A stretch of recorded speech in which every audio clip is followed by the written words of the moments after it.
Did you know? The Rothschild family didn't just build their empire on wealth. They built it on vengeance, misery, and a curse as old as time itself. Their story isn't one of triumph. It's a twisted continuation of the oldest tragedy in human history.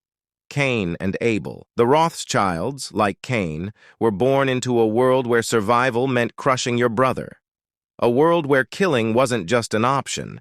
It was the only way to ensure power. And here's the truth they don't want you to know. They never evolved out of it. They've been stuck in the same loop of suffering and envy for centuries. The same darkness that led Cain to murder Abel flows through their veins, driven by the need to control, to conquer, and to reduce the rest of us to nothing but cattle. To them, you aren't human. You are a disposable pawn in their tortuous game that leads nowhere. It's not money they crave. Think about it. They print money. It's your life force they're after.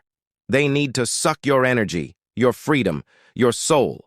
Every time you clock into work, every time you submit to the system they built, you are feeding the same beast that has been devouring humanity for generations.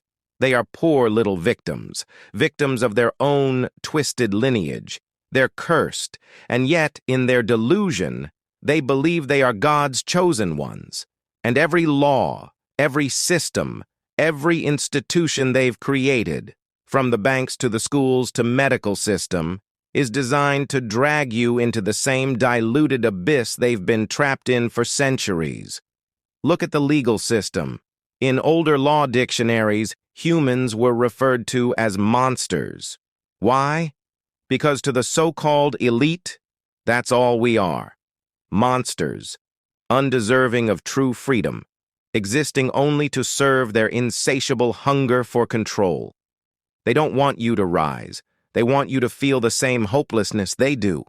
It's never enough. They want you to be the victim too, to live under their jurisdiction, trapped in a prison of the mind. They've been victims of their own torment for so long, they can never be free. But here's the truth. You don't have to live under their thumb anymore. You don't have to feed their misery. You don't have to be part of their antiquated story of revenge and envy. The chains of the past can be broken. You have the power to create a story of triumph and rise above their low vibrational hell and create a new path of freedom for yourself and your community. The question is, will you break free and triumph? Or will you keep being a good little slave? Learn how to heal yourself at be1ness.com.